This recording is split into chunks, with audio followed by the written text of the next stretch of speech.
Dans cette vidéo, on va analyser les résultats des entreprises Intuit, Salesforce et Duolingo, qui sont trois entreprises en très grande difficulté car elles font partie du secteur des logiciels SaaS qui sont en grosse peine face à l'IA.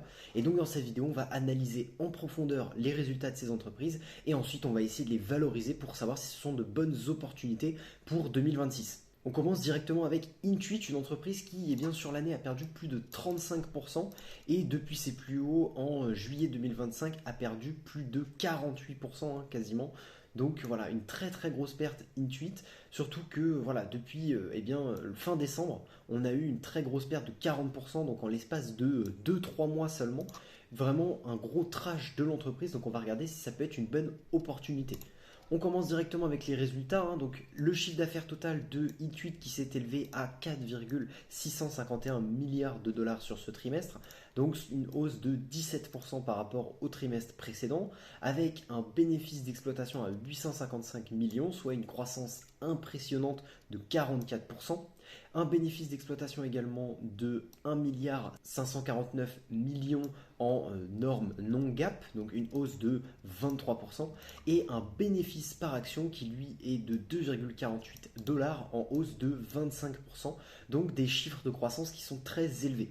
Alors pour bien comprendre d'où vient la croissance de l'entreprise, il faut analyser les deux segments principaux de l'entreprise. On a le premier secteur, le secteur consumer, donc qui est vraiment le secteur grand public, avec Credit Karma, une application totalement gratuite qui partage des offres promotionnelles sur des assurances, sur des crédits, etc. Et qui permet également de voir son credit score, qui est extrêmement important aux États-Unis, un score qui est souvent généré par l'entreprise FICO, Fair Isaac Corporation. Donc une plateforme très importante qui a été téléchargée gratuitement par plusieurs dizaines de millions d'Américains et qui permet en fait de générer des revenus très importants via des partenariats avec certaines entreprises qui veulent partager leurs offres promotionnelles sous forme de publicité, on va dire. Et ensuite, le secteur consumer, il est également porté par ProTax et TurboTax, qui sont en fait des logiciels pour la fiscalité, pour faire du coup ces déclarations fiscales très rapidement. Donc TurboTax pour les particuliers qui souhaitent le faire eux-mêmes, et ProTax, donc c'est des logiciels pour les professionnels de la comptabilité qui veulent du coup le faire pour leurs clients. Donc un secteur qui est donc consumer, et le deuxième secteur c'est le Global Business Solutions. Donc là c'est vraiment tout ce qui est pour les entreprises et les PME. Je pense notamment à Mailchimp qui est du marketing par email. Je pense notamment à de la comptabilité, à de la fiscalité également, de la trésorerie, du paiement, etc. Donc tout ce qui est très important pour la gestion d'une entreprise. Donc ce secteur Global Business Solutions, lui, il a augmenté de 18% sur ce trimestre à 3 milliards 164 millions de dollars. Donc c'est énorme, avec un écosystème en ligne, online, écosystème qui a été le moteur de la croissance avec une hausse de 21%, soit 2 milliards 467 millions de dollars. Les revenus également de QuickBooks Online. Donc QuickBooks Online, c'est ce que je vous disais, c'est la comptabilité, la trésorerie, les paiements, etc. Donc tout ce qui sert à la gestion de l'entreprise, qui lui a bondi de 24%, porté par une augmentation des prix, la croissance de la clientèle et une évolution du mix produit. Donc là, c'est ultra intéressant. On a une croissance qui est énorme et due à une exécution qui est parfaite, c'est-à-dire une augmentation des prix de ces produits. Donc ça c'est très intéressant, ça veut dire qu'on a un pricing power et donc la possibilité d'augmenter ses prix par rapport aux clients, et pourtant les clients continuent de payer. On a également une augmentation des volumes, c'est-à-dire que le produit QuickBooks attire toujours de nouveaux clients. Donc ça c'est très important également, on a une croissance des volumes de clients. Et en plus de ça, on a une amélioration du mix produit, c'est-à-dire une évolution dans la qualité des produits qui sont perçus. Donc ça c'est très bien, ce qui signifie que l'entreprise va pouvoir continuer d'améliorer ses produits, d'attirer et donc faire augmenter les prix. Donc ça c'est vraiment très bon. On pourrait avoir une croissance de QuickBooks Online qui peut durer encore pendant plusieurs années au vu de la qualité de sa croissance qui est vraiment très bonne. Et ensuite Online Services, donc les services en ligne qui ont augmenté de 18%, stimulés par les offres de paiement et de paie. Ensuite, le segment consumer, donc je le disais avec TurboTax, ProTax et également Credit Karma, qui lui a augmenté de 15%, donc une croissance qui est totalement raisonnable également, qui atteint 1 milliard 487 millions de dollars, avec Credit Karma qui a notamment connu une très forte accélération avec des revenus en hausse de 23% pour donc 616 millions de dollars, ce qui est très intéressant pour une plateforme qui, vous le rappelle, est totalement gratuite à la base, c'est-à-dire que les particuliers qui vont sur cette plateforme ne payent absolument rien pour utiliser cette plateforme. Et donc ensuite, c'est juste du bouche à oreille de j'ai téléchargé cette application gratuite. Et ensuite, Intuit va pouvoir améliorer ses partenariats avec des entreprises d'assurance, de crédit, etc. pour voilà, justement porter la croissance sur des prêts personnels, des cartes de crédit et de l'assurance automobile. Ensuite, TurboTax, donc TurboTax qui est les logiciels de comptabilité pour les particuliers, lui a vu ses revenus croître de 12% pour atteindre 581 millions de dollars. Donc là aussi très intéressant, sachant qu'on n'est pas en période fiscale, donc c'est plutôt un très beau résultat. Et ensuite ProTax qui lui est pour les coûts des logiciels pour les comptables professionnels, qui lui évidemment a une performance un peu plus faible, ça reste des entreprises qui n'ont pas forcément une grosse force de frappe au niveau des entreprises comptables on va dire, et donc eux qui ont augmenté de 7% pour atteindre 290 millions de dollars, ça reste une croissance tout à fait normale. Au niveau de la vision de la direction, les dirigeants se montrent extrêmement confiants, misant tout sur leur transformation et sur une plateforme experte pilotée par l'intelligence artificielle. Le PDG Sasan Ghoordazi a déclaré qu'ils ont réalisé un deuxième trimestre exceptionnel, ce qui est totalement le cas, porté par une exécution rigoureuse, c'est exactement ce que je vous disais, de l'augmentation des prix, de l'augmentation de la clientèle et une amélioration des produits. Donc c'est vraiment une très très belle exécution.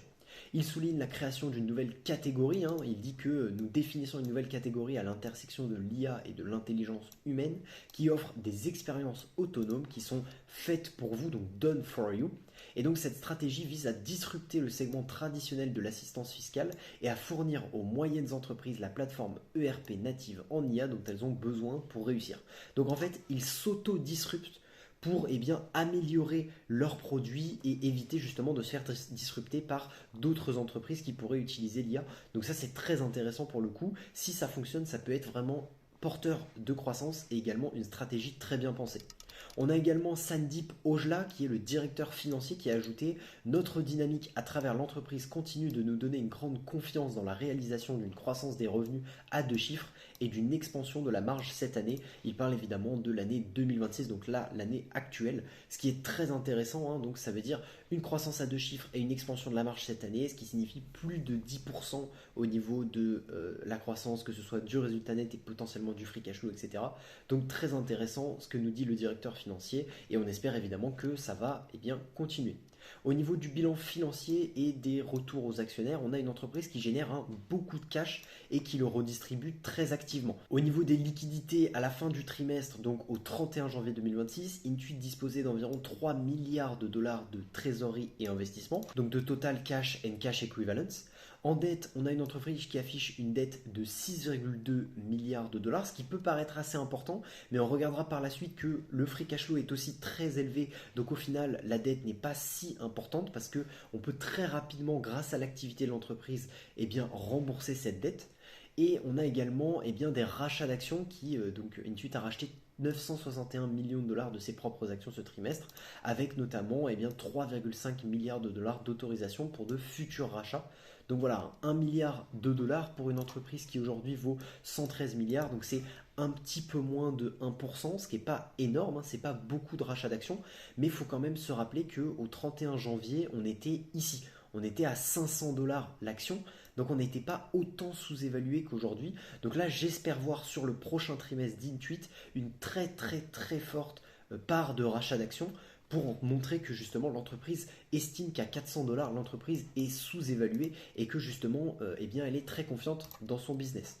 Au niveau du dividende, le conseil d'administration a approuvé un dividende trimestriel de 1,20 $ par action qui est payable le 17 avril 2026, ce qui représente une augmentation de 15% par rapport à la même période de l'année dernière. Donc ça aussi c'est très important pour les investisseurs à dividende, ça peut être une très bonne stratégie d'aller sur Intuit parce que 15% de croissance du dividende, si elle fait ça sur 2, 3, 4, 5 ans, ça peut être effectivement très intéressant.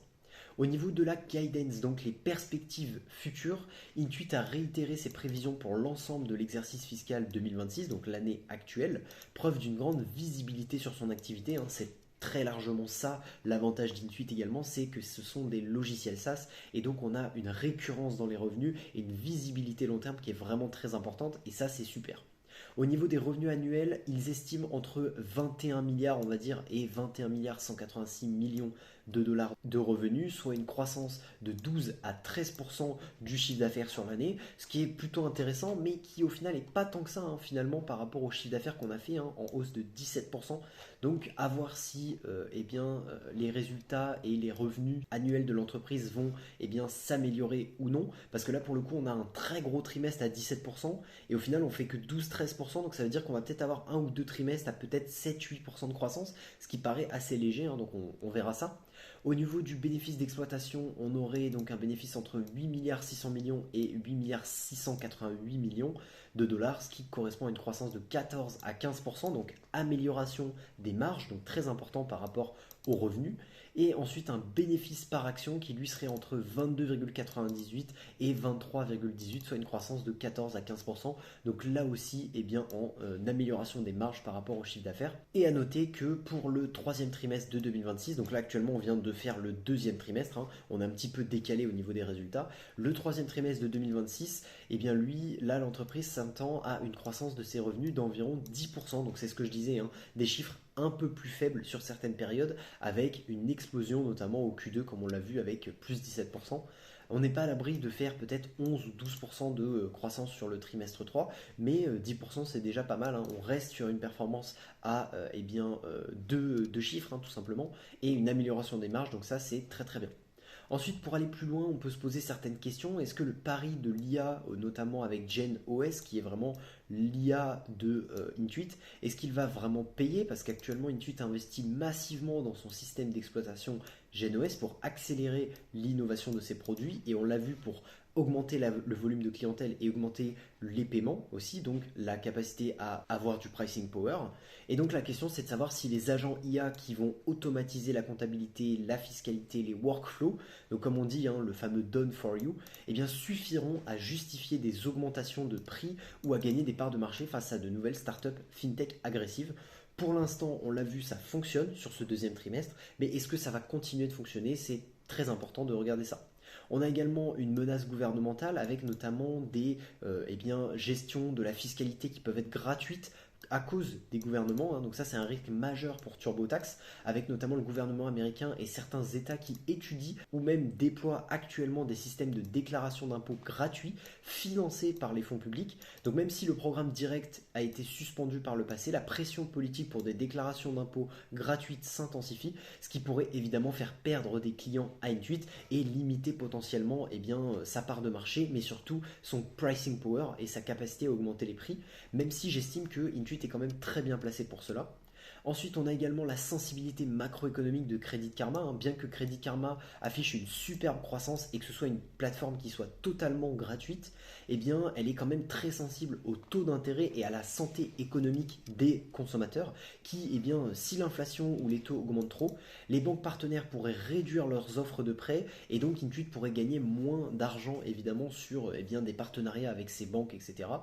Et donc, ça pourrait durcir les conditions d'octroi, ce qui impacterait directement les revenus d'Intuit, qui eux, en fait, génèrent des frais de commission, hein, tout simplement, de la commission par rapport aux consommateurs qui vont sur les offres promotionnelles. Et ensuite, on pourrait se poser la question de pourquoi avoir fusionné les segments consumer, donc aussi appelés TurboTax, Credit Karma et ProTax. Donc évidemment, moi j'estime que c'est une stratégie claire de vente croisée, donc ce qu'on appelle du cross-selling, c'est-à-dire qu'on va utiliser les données gratuites des clients sur Credit Karma pour les faire intégrer l'écosystème et ensuite vendre plus sur TurboTax et vice-versa. Donc on l'a vu, hein, Intuit qui nous génère un trimestre de très belle qualité qui, si on le regarde, a pris plus de 10% sur les 5 derniers jours avec une très belle augmentation, pas forcément une explosion du cours suite à ces résultats, mais par contre une hausse assez classique, hein. On était descendu au plus bas à 359-358 dollars et depuis on a pris plus de 14%, donc plutôt intéressant. Par contre sur 5 ans on reste quand même sur une performance de seulement 4% sur 5 ans, donc pas très très bon. Mais voilà, ça pourrait être potentiellement un prix d'achat, hein. On se rappelle, Intuit, c'est une entreprise de très belle qualité, clairement, qui nous a également fourni un trimestre de très grande qualité. Donc c'est ce trimestre-ci qu'il faut prendre en compte et le comparer à ce trimestre-là, donc le trimestre de l'année dernière. Donc comme on le voit, 4 651 milliards de revenus contre 3 963 millions, avec un free cash flow qui augmente de 1 500 millions à 1 milliard, hein, donc quasiment plus de 50% au niveau du free cash flow, avec une marge brute qui est supérieure, eh bien, à la marge brute de janvier, donc très important également, et qui est d'ailleurs même supérieure à, eh bien, la marge brute du dernier trimestre, de celui d'avant, etc. À noter qu'il ne faut pas prendre en compte celui d'avril, car celui d'avril c'est l'heure des déclarations fiscales, et donc c'est forcément un chiffre d'affaires qui va être porté à la hausse, avec des marges à la hausse également. On voit, hein, que tout explose, hein, notamment la marge nette, opérationnelle, brute, tout explose sur le trimestre d'avril. Donc ce trimestre-ci de janvier, il faut plutôt le comparer avec tous les autres trimestres, notamment octobre, janvier, juillet, etc. Et donc si on compare principalement à janvier, on voit une nette amélioration. Pareil au niveau des marges opérationnelles, 32,8%, on voit une belle augmentation par rapport au trimestre précédent, mais on voit surtout une belle augmentation par rapport au trimestre de janvier. Et pareil pour la marge nette qui est à 18,4% contre 15%. Donc voilà, un excellent trimestre pour Intuit. Et donc si on valorise ça, Intuit, on va regarder ce que ça donne. Donc si on regarde déjà le price to free cash flow, actuellement on est à 18 de price to free cash flow. Si on regarde sur les 20 dernières années, c'est un price to free cash flow qui est quand même assez faible, hein, on va pas se mentir. Le plus bas qu'on a eu, c'était à peu près aux alentours des 13-14 en 2009-2010, et on n'a jamais été vraiment en dessous de ça. Si on retourne à 18 fois le free cash flow en plus bas, c'était le plus bas en octobre 2014, hein. Donc ça fait depuis 2014 que le plus bas n'a pas été 18 de price to free cash flow, sachant qu'on est sur une entreprise qui augmente ses marges et qui croît de plus de 2 chiffres encore une fois. Donc j'estime que 18 de price to free cash flow, c'est quand même assez peu cher payé.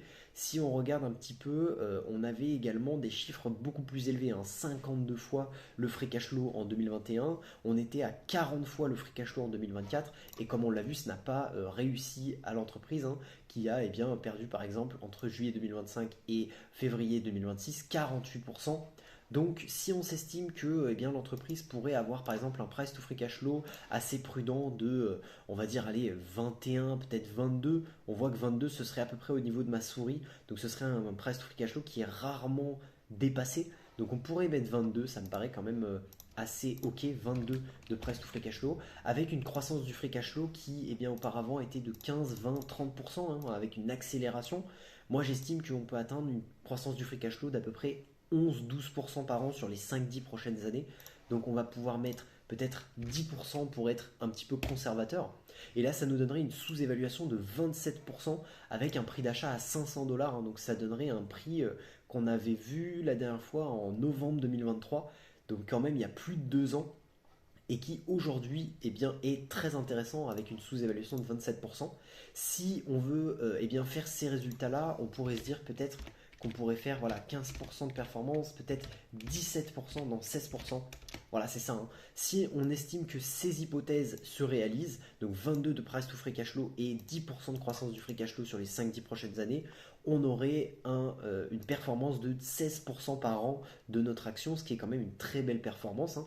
Donc l'acheter à 400 dollars. Moi personnellement, j'ai acheté l'action à 400 dollars au niveau de Intuit, donc j'estime que ça peut être un très bel achat. Maintenant, si on repart sur 13% de performance, mais qu'on s'estime un peu plus calme au niveau des chiffres, on pourrait par exemple se dire 20 de price to free cash flow et 8 de croissance du free cash flow, et bien là, on serait sur une surévaluation, une sous-évaluation pardon, de 5% et un prix d'achat optimal à 414 dollars. Donc voilà, moi j'estime qu'avec mon prix d'achat à 400 dollars, c'est un très bon compromis, un très bon deal.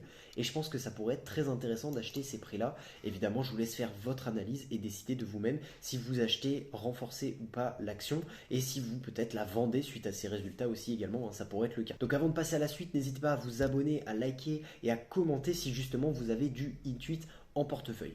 On passe à la suite, on passe désormais à Salesforce. Donc Salesforce qui nous a fait des beaux résultats également, hein, donc qui nous font un chiffre d'affaires de 41 milliards 500 millions pour l'année complète, l'année 2026, même si en fait ils ont une année d'avance par rapport à l'année calendaire.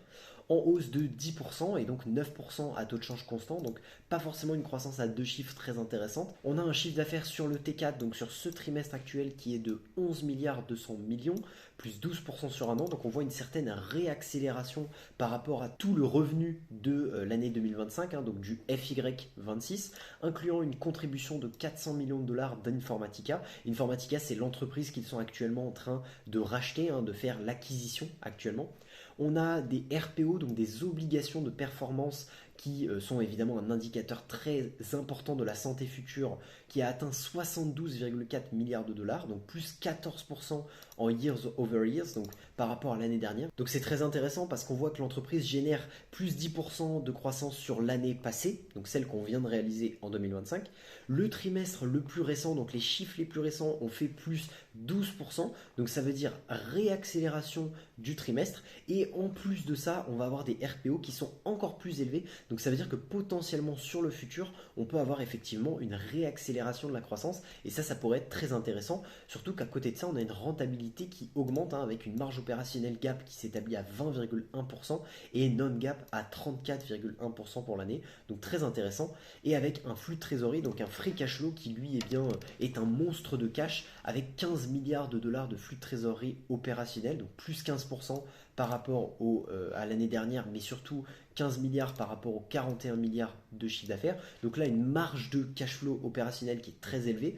Et du coup, avec donc des capex qui sont très faibles, ce qui fait qu'on a un free cash flow de 14,4 milliards de flux de trésorerie, ce qui signifie plus 16%. Donc là aussi, très intéressant.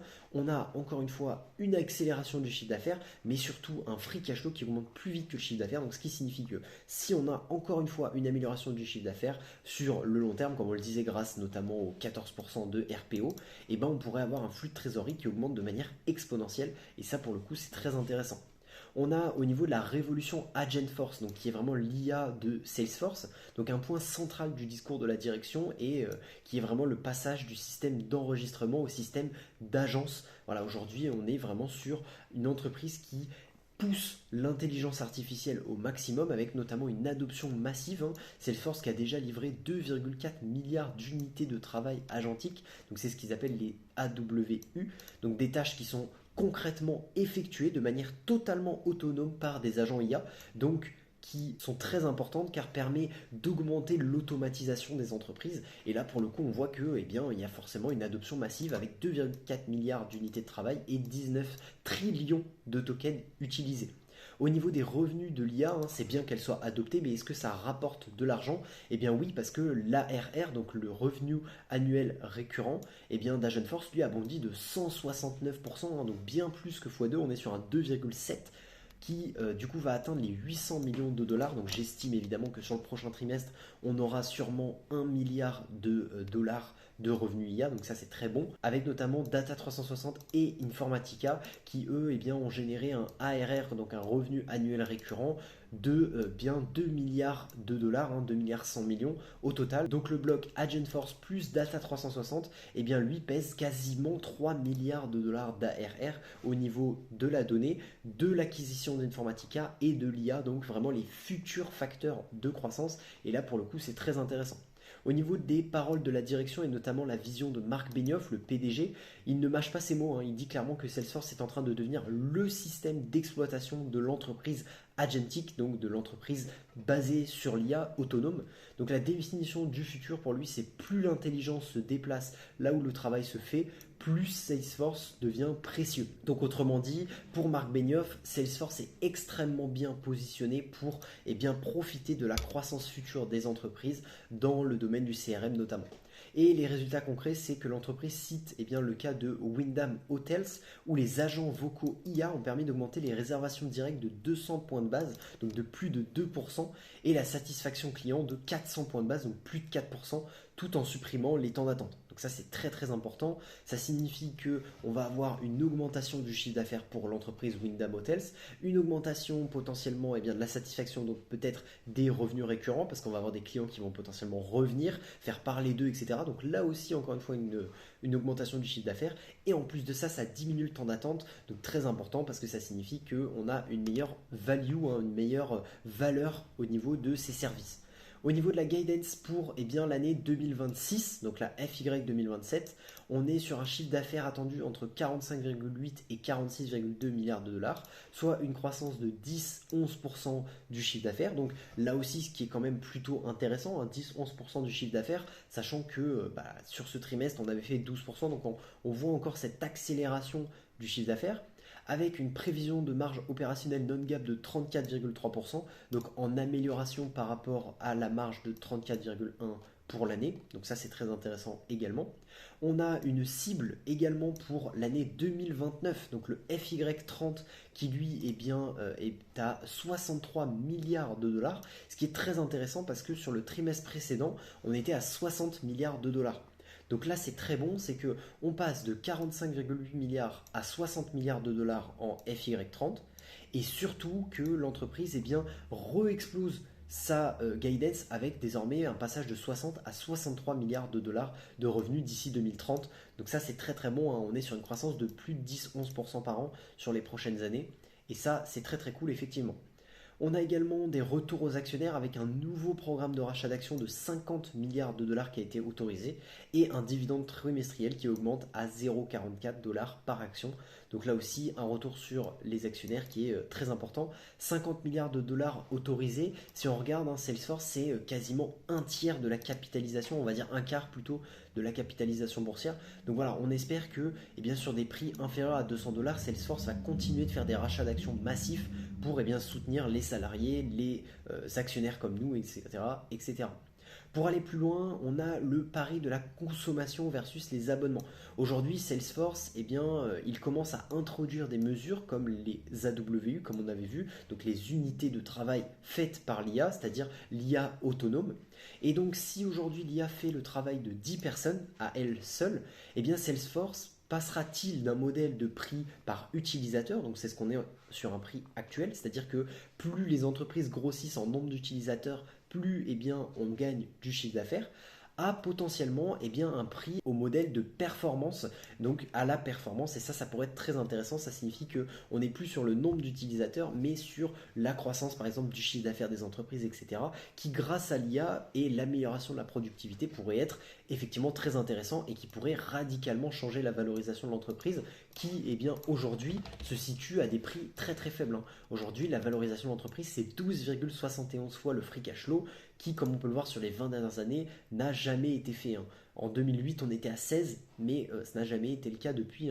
On est vraiment sur des plus bas de valorisation depuis très très très longtemps. L'intégration d'Informatica, est-ce que c'est le chaînon manquant au retour à la croissance? Effectivement, là actuellement la croissance elle est de 200% pour l'ARR combiné de Data 360 et de l'IA AgentForce. Donc ça suggère que l'IA ne vaut rien sans des données propres.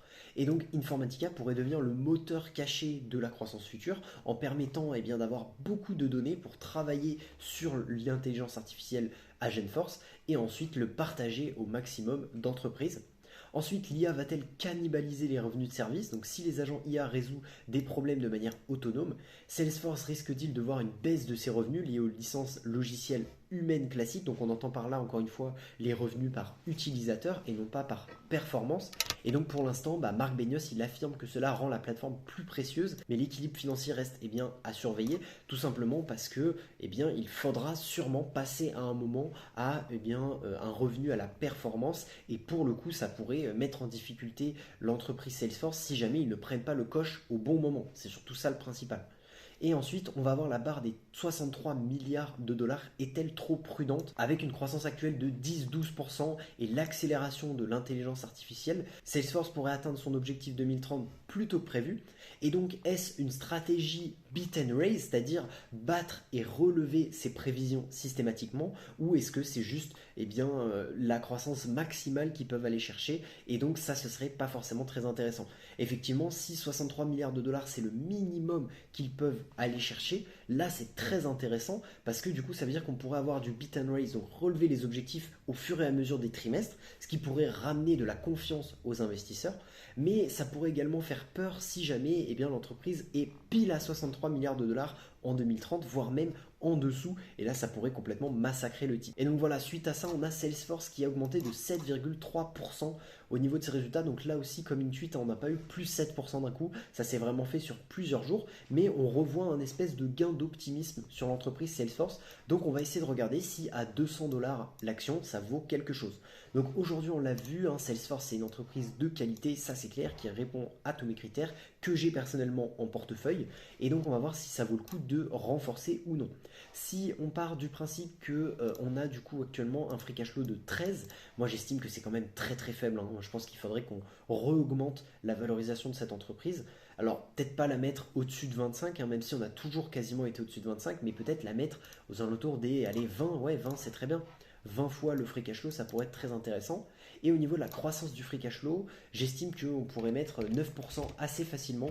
9% ça paraît plutôt ok. Et là on aurait une sous-évaluation de 27%, ce qui nous donnerait un prix d'achat optimal actuel très intéressant.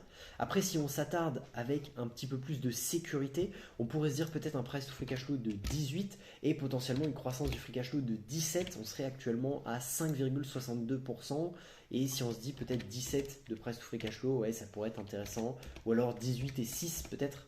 Ouais, voilà. Moi, j'estime que 18 de price to free cash flow et 6 de croissance du free cash flow, ça nous donne un prix actuel d'achat à 194$. Et c'est pour le coup, eh bien, très, très, très prudent, très conservateur, surtout qu'on l'a vu, l'entreprise risque pour les 3-4 prochaines années de faire minimum 10-11%. Donc si on continue d'avoir amélioration des marges, on pourrait continuer d'avoir 10-11% de croissance du free cash flow également. Et si du coup on est plus optimiste, qu'on se dit peut-être retour à la croissance, réaccélération de l'IA, etc., on pourrait peut-être mettre 22 de price to free cash flow avec 11% de croissance. Et là, ça nous donnerait une sous-évaluation de 50%, ce qui nous donnerait peut-être, allez, on va dire 18%, peut-être 19%. Ouais, c'est ça, 19% de performance par an sur notre action. Donc là, pour le coup, une très belle croissance de l'entreprise qui pourrait être très intéressant, mais pour le coup, actuellement, on est plutôt sur ces critères-là. Donc voilà, est-ce qu'aujourd'hui, je vais renforcer Salesforce? Peut-être, il faudrait que je vois actuellement si ça vaut le coup, s'il n'y a pas d'autres opportunités. Mais pour le coup, ça peut être une très bonne allocation de mon cash, clairement. On termine par l'entreprise Duolingo qui, elle, est bien depuis mai 2025, a perdu plus de 80% de sa valeur. On était à plus de 520$ et aujourd'hui on est à 100$ quasiment tout pile. On a perdu ces 5 derniers jours 9,51%, mais c'est surtout depuis bien, les 117$, on a perdu 23%, on est remonté un petit peu pour perdre 14%. Mais voilà, on est quand même sur une très très forte baisse de Duolingo, hein, qui aujourd'hui se vaut à 13 fois le PER. Donc ça peut être effectivement très intéressant d'acheter du Duolingo à ce prix-là. Donc on va voir au niveau du chiffre d'affaires. Donc qu'est-ce que ça donne? On a une année qui est historique, hein, avec une dynamique exceptionnelle qui a franchi des étapes symboliques pour la première fois de son histoire. On pense notamment au chiffre d'affaires annuel qui a dépassé le milliard de dollars. Donc bravo à Duolingo, soit une croissance massive de 39% par rapport à l'année dernière, donc très intéressant. On a des réservations totales, donc ce qu'ils appellent les bookings, qui est de plus de 1,15 milliard de dollars, donc plus 33% sur un an. Là, pour le coup, c'est un petit peu moins intéressant parce que c'est un peu plus faible que la performance actuelle. Donc ça signifie potentiellement diminution de la croissance sur l'année 2026, pardon.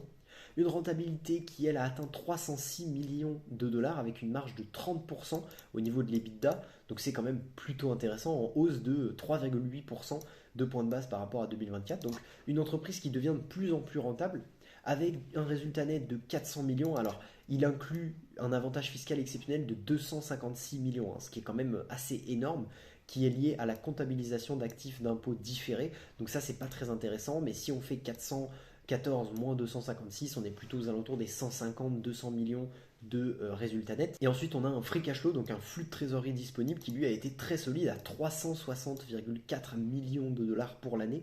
Donc très intéressant. Donc très très belle rentabilité pour le coup de Duolingo qui commence pour le coup à devenir une réelle machine à cash. Et ça, c'est très intéressant. Au niveau de l'explosion des utilisateurs et de la fidélisation, eh bien, la chouette verte, hein, donc Duo, la fameuse mascotte, continue de conquérir le monde à un rythme soutenu. On a des utilisateurs actifs quotidiens qui sont à hauteur de 52,7 millions d'utilisateurs, donc c'est énorme, en hausse de 30% sur un an, c'est vraiment beaucoup. On a des utilisateurs actifs mensuels qui, eux, sont en hausse de 14%. Ça, c'est un petit peu plus faible, mais voilà, c'est pas si nul non plus.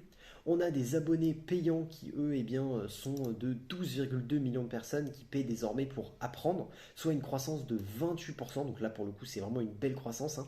12,2 millions, si ça continue comme ça, on peut avoir une belle croissance du revenu, du chiffre d'affaires notamment. D'ailleurs, on voit, hein, les 28% ici, ça permet effectivement d'avoir une croissance du chiffre d'affaires de 39%, donc très intéressant. Par contre, c'est pour ça que l'entreprise a chuté. On va avoir un pivot stratégique pour cette année 2026 avec une croissance qui est plus importante que les marges. Donc ça, c'est vraiment le point le plus important que a énoncé Louis von Hahn, donc le PDG, qui nous a complètement changé de cap. On est passé d'une entreprise qui voulait améliorer sa rentabilité à une entreprise qui veut désormais augmenter sa croissance. Et donc pour cela, ils ont fait un constat, c'est que la croissance des utilisateurs, donc le DAU et le MAU, a légèrement ralenti en 2025. Donc comme on le voit, on est à plus 30%, mais surtout plus 14%, donc c'est un petit peu faible. Et ça, c'est dû à une trop grande pression sur la monétisation. Donc il y a trop de publicité ou de friction qui pousse à l'abonnement. Donc ça, c'est effectivement le fait que l'entreprise a tellement voulu faire de la rentabilité, tellement monétiser les utilisateurs, qu'au final, on a une diminution des monthly et daily utilisateurs. Donc ça, c'est un petit peu dommage. Donc la décision de Duolingo, c'est de volontairement réduire la friction pour que les utilisateurs gratuits soient stimulés, hein, clairement, qu'ils puissent continuer d'apprendre sur la plateforme, qu'ils puissent continuer de faire du daily et du monthly active utilisateur, et qu'ensuite, par bouche à oreille, hein, donc qui est vraiment le principe de network effects, donc l'avantage concurrentiel du network effects, puisse fonctionner, et cela permet d'attirer encore plus d'utilisateurs. Le coût, c'est qu'effectivement, l'entreprise, elle estime sacrifier environ 50 millions de dollars de réservations potentielles en 2026 pour prioriser l'acquisition utilisateurs. Donc là, il faut voir, si les utilisateurs explosent à la hausse, c'est pas du tout un problème, hein. C'est même plutôt très intelligent, parce qu'au final, on perd 50 millions de dollars sur un chiffre d'affaires qui sera à peu près aux alentours des, allez, on va dire 1 milliard 100 millions ou 200 millions. Donc pour le coup, ce ne serait pas forcément un problème. C'est-à-dire qu'au lieu d'avoir 1 milliard 250 millions, on aurait 1 milliard 200 millions.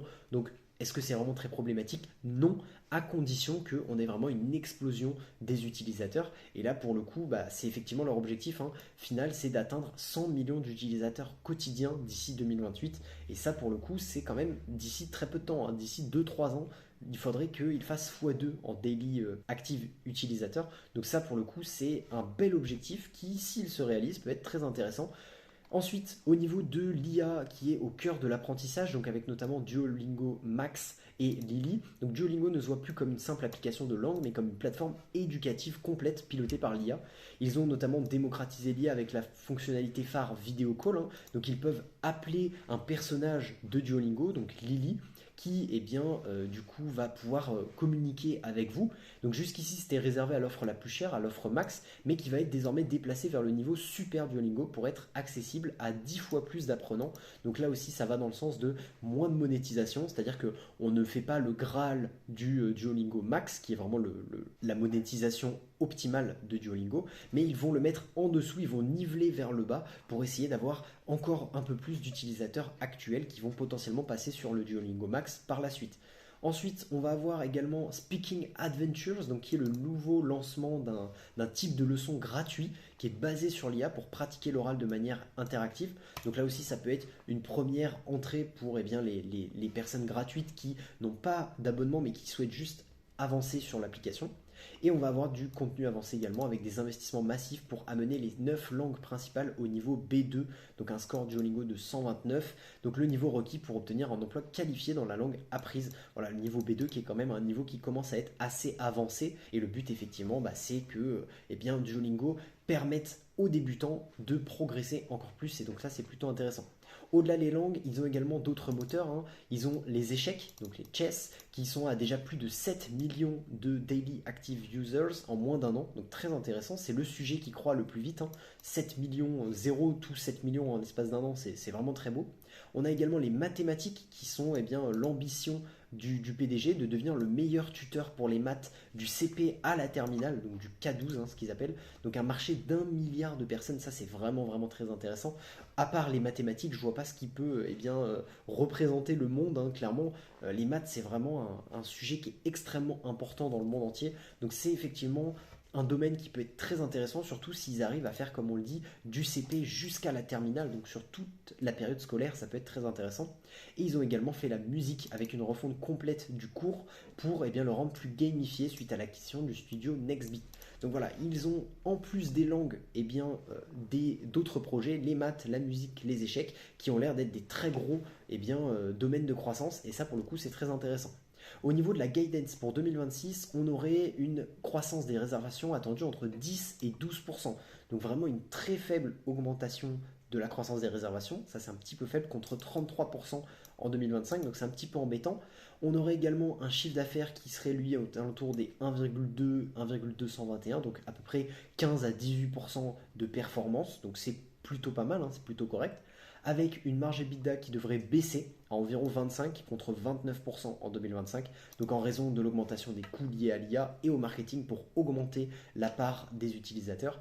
Et à côté de ça, on aurait également des rachats d'actions. Donc le conseil d'administration a autorisé un programme de rachat d'actions de 400 millions de dollars, preuve de la confiance dans la valeur de l'action, sachant qu'aujourd'hui Duolingo c'est donc 4 milliards de dollars. Donc c'est un petit peu moins de 10% de la capitalisation totale, hein, c'est à peu près 8%.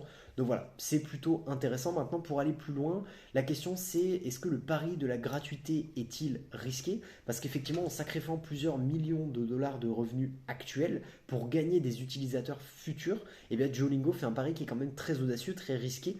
Est-ce un signe donc que le modèle d'abonnement commence à saturer, qu'on n'arrive plus à attirer de nouveaux utilisateurs quotidiens mensuels qui vont avoir l'abonnement? Ou est-ce une manœuvre qui est vraiment géniale et qui va tuer toute concurrence future parce qu'ils vont exploser leur part de marché et ensuite plus tard par la suite, une fois qu'ils auront un mot très important et qu'ils seront quasiment en monopole, peut-être qu'à ce moment-là, ils auront un pricing power plus élevé, ils pourront augmenter les prix. Ensuite, on a également la dilution de la marque, parce qu'effectivement, en ajoutant les maths, la musique, les échecs, Duolingo risque de perdre son identité de spécialiste des langues pour devenir au final un fourre-tout éducatif qui pourrait au final être un peu moins intéressant au niveau de la dilution de sa marque, mais ça pourrait également devenir la plateforme ultime d'apprentissage, et ça peut être très intéressant également. Donc voilà, l'IA, est-ce qu'elle va tuer l'offre max? Donc l'offre max qui est l'offre maximum du coup de Duolingo, la plus chère.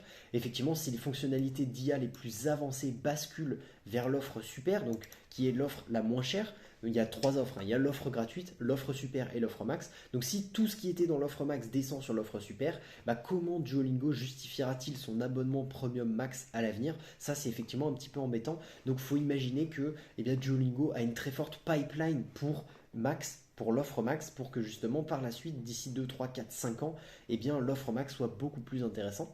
Et ensuite, la barrière des 100 millions, Louis von Hahn veut doubler ses utilisateurs en l'espace de 2-3 ans, mais avec une croissance des DAU prévue à seulement 20% en 2026, contre 40% l'année dernière quand même, donc il y a vraiment une grosse diminution, un gros ralentissement, le chemin vers 2028 ne sera-t-il pas plus difficile que prévu?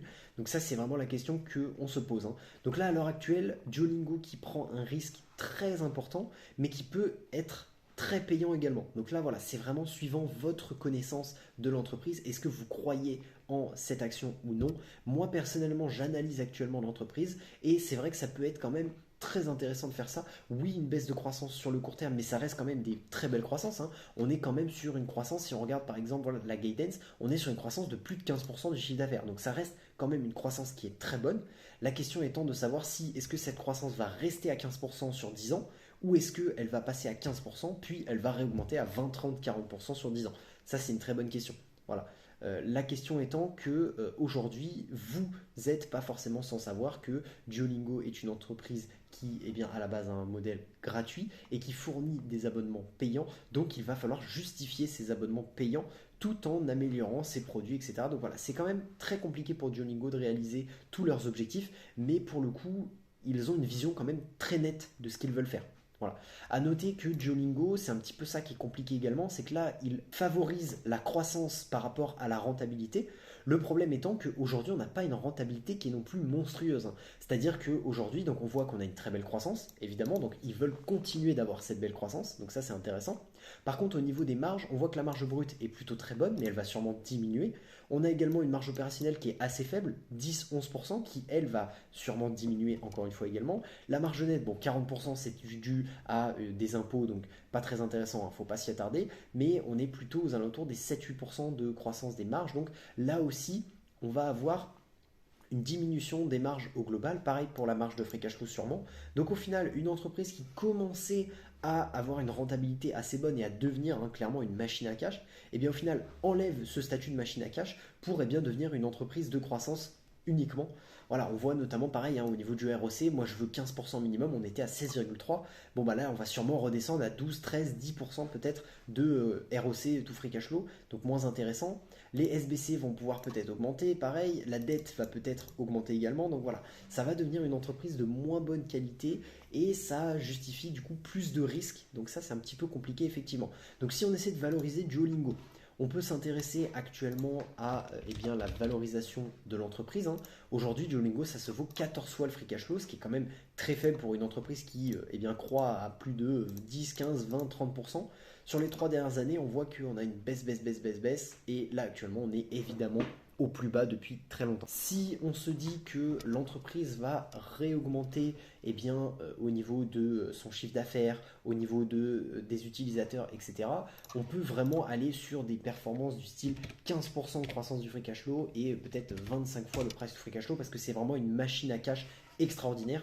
Et là, pour le coup, on aurait une surévaluation énorme, ce qui ferait qu'on pourrait faire aller peut-être 25%, pardon, pas 25, mais 25%, ouais, même plus, hein, ce serait 28% voilà, de performance sur votre action par an.